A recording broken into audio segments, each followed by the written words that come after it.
Today on Running to Him. Mankind can gain knowledge through many avenues, but God is the only one who dispenses wisdom.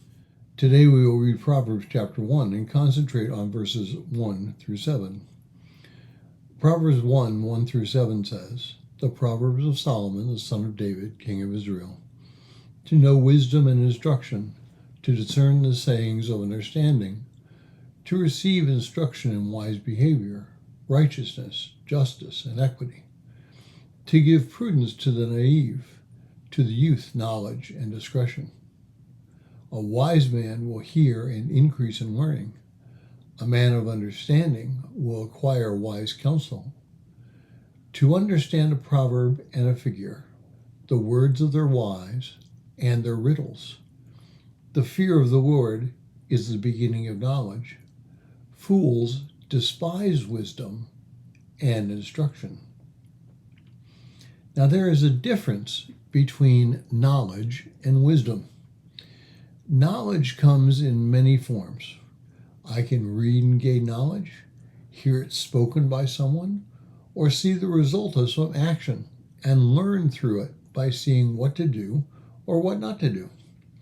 But wisdom is different. Wisdom comes through knowing God. Cambridge University Press defines wisdom as the ability to use your knowledge and experience to make good decisions and judgments. So wisdom is more significant than knowledge because we all have heard something like, "He's got a lot of book smarts, but he's dumber than dirt." Solomon begins the book of Proverbs by telling us precisely what the book's purpose is. It's to help us in our daily walk. In verse 7, he states that the fear of God is the beginning of wisdom, and fools despise wisdom and instruction. Solomon joins knowledge and wisdom together. Without knowledge, we cannot have wisdom, and without wisdom, our knowledge will be useless. Many people talk about the rise of artificial intelligence and how dramatically it benefits mankind. But I was reading an article about a nurse in a hospital who was testing an AI system. The system told her that the patient did not have a severe problem. Had she heeded the advice of the artificial intelligence program, that patient would have died. The artificial intelligence had all the facts, but the computer couldn't see the patient, and only the experience and wisdom of the nurse saved that patient's life. Many of our politicians have significant knowledge of the going in and coming out of the federal government's operation, but only a few show wisdom in how the government can be run effectively.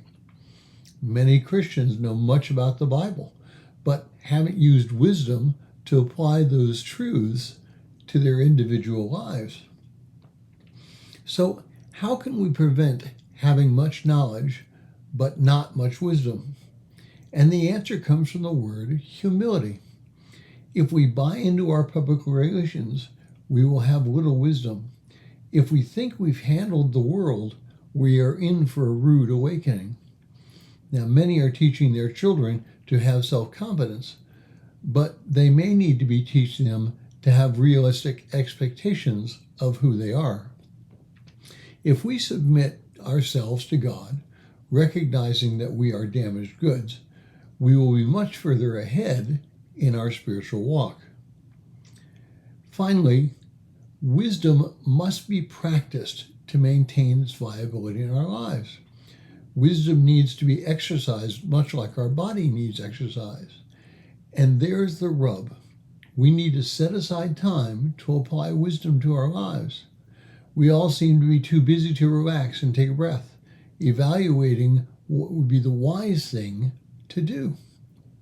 So today, we need to think about the results of our actions and gain a little wisdom by passing it through God before we jump on the bandwagon. Thank you for listening. We pray that today's devotion was meaningful to you. We would love to hear from you. You can use either Facebook or YouTube to like, subscribe, share, and tell others about us. If you would like to contact us, you can reach me at phineasjacobus@runningtohim.net.